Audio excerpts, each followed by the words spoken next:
I'm Mrs. Voorhees, an old friend of the Christies.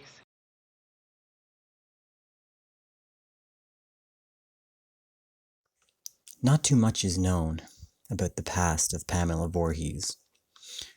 For example, it is still unknown what even her maiden name was before she was married. It is believed that she was born in 1930 in or around the town of Cadiz, Ohio. Any other references to her early childhood are unknown. It is not until she turns 16 years of age where her story begins to develop.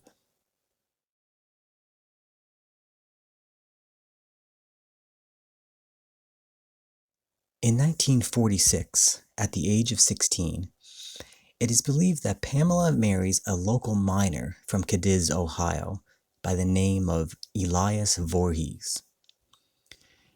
It is not too long after they are married that Pamela and Elias are living together in a trailer in Cadiz, Ohio, when Pamela becomes pregnant with their child. It is thought that Elias Voorhees was a violent man who often took his aggression out on his young wife. Whether he was aware of her pregnancy or not, it appeared that the abuse continued, even while she was pregnant with what would become their son, Jason. Before Pamela gave birth to their son, it appears that Elias Voorhees disappeared. This is yet another part of Pamela's story in which there is great mystery involved. There is a possibility that Elias simply walked out on his pregnant young wife when he learned that she had become pregnant. But it is mostly believed that Pamela Voorhees committed her first act of murder by killing her husband with an axe while he slept. Regardless of the speculation, it is likely that whatever actually happened to Elias Voorhees will never truly be known. What is known is that at some point during 1946, a pregnant Pamela Voorhees packed her belongings and moved to the Crystal Lake area. While in Crystal Lake, she was able to secure a job working as a cook in a small diner. Due to this position, she eventually met a couple by the name of David and Louise Christie, who were running a summer camp for children and just happened to be in need for a cook over the summer months. After agreeing to accept the position of cook for Camp Crystal Lake, on June 13th, 1946, Pamela gave birth to Jason Voorhees. To everyone's horror, who was present at the birth, Jason was born with some deformities that almost guaranteed that he was going to have some difficulties while growing up. Everyone, that is, except for Pamela, who thought he was absolutely perfect.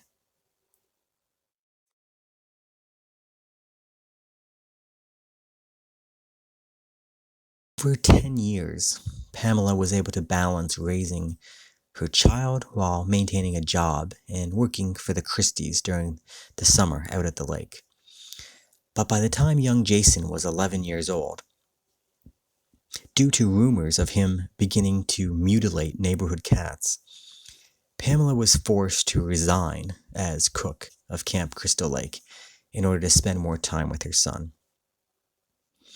Instead of having to lose their cook for the camping season, the Christies suggested that both Pamela and Jason stay at the camp for the summer so that she could continue to cook for the children while also being able to watch over her son. It seemed like a win-win situation for everybody.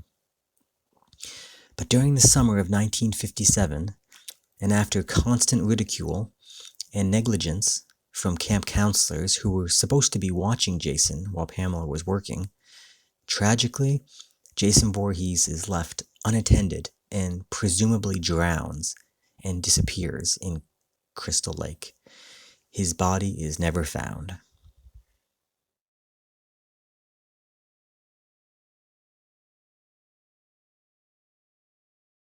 Despite the tragedy that occurred there the summer before, the Christies decided to go ahead and reopen Camp Crystal Lake in the summer of 1958. This decision enraged Pamela Voorhees, who believed that the camp should never be reopened, since it and its counselors were directly responsible for the death of her beloved son.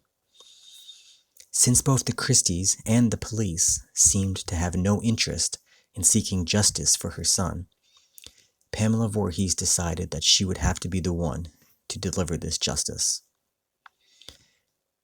Regardless of the rumored past with her husband, 1958 marks the beginning of the killing spree that Pamela Voorhees would embark on over the next 21 years. Her first two victims, Barry Jackson and Claudette Hayes, are believed to be the two camp counselors that were responsible for watching young Jason before he drowned in the lake. Barry Jackson was found with stab wounds to his stomach area, whereas Claudette Hayes was discovered with a slashed throat. The murder weapon is believed to have been a large machete for both victims.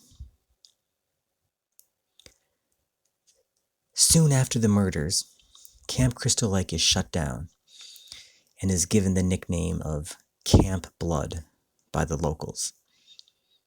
Even though there were attempts to reopen the camp over the years, it is thought that Pamela Voorhees always shut down any attempt by setting various fires and even going as far as poisoning the water supply.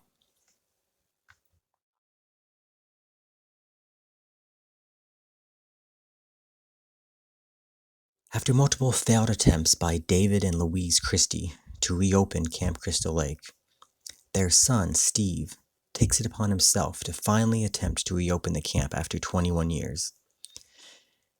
Steve Christie enlists the help of 6 young camp counselors to get the camp up and running before the season begins.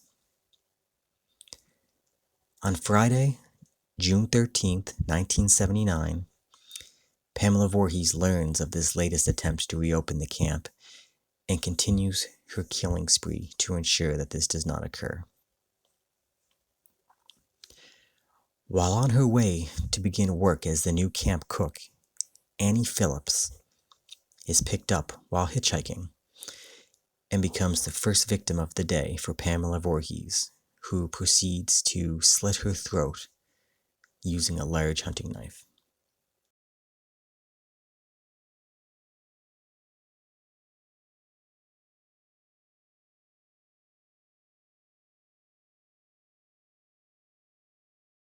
Later in the day, Ned Rubenstein, a young man known by many of his friends as being a practical joker and an all-around good guy, is ambushed by Pamela Voorhees in one of the cabins at the camp. He also has his throat slit. As the evening approached, 2 young lovers, Jack Burrell and Marcy Standler, after presumably making love in one of the cabins, are both brutally murdered by Pamela Voorhees. Jack is believed to have been killed first, followed shortly after by Marcy. Jack was stabbed through the throat with an arrow.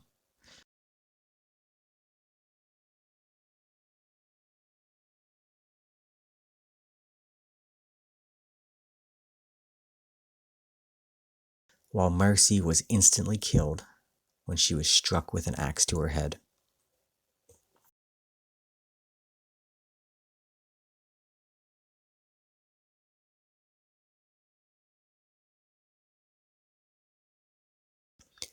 Pamela's next victim, Brenda Jones, who by all accounts was a friendly, attractive young lady that was liked by all, appears to have been entangled in ropes, beaten severely, and stabbed with a large knife before being thrown through a window into one of the cabins. At some point during the night, Pamela came across Steve Christie, owner of the camp, while he was returning from a trip into town for some supplies. Steve Christie was found hanging upside down from a tree and had a knife wound to his stomach. Pamela Voorhees' last victim of the night, Bill Brown, a handsome, friendly young man, was found pinned to a door by arrows and also had his throat slit.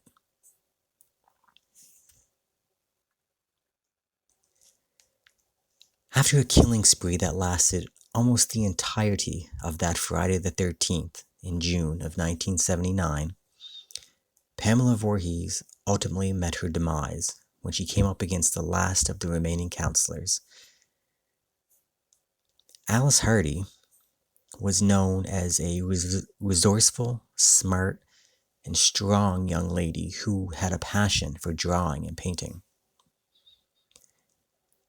These two women had a long and brutal final confrontation that finally ended when Alice was able to get a hold of Pamela's machete and used it to decapitate her, thus ending her reign of terror that enveloped the Crystal Lake area for over 21 years.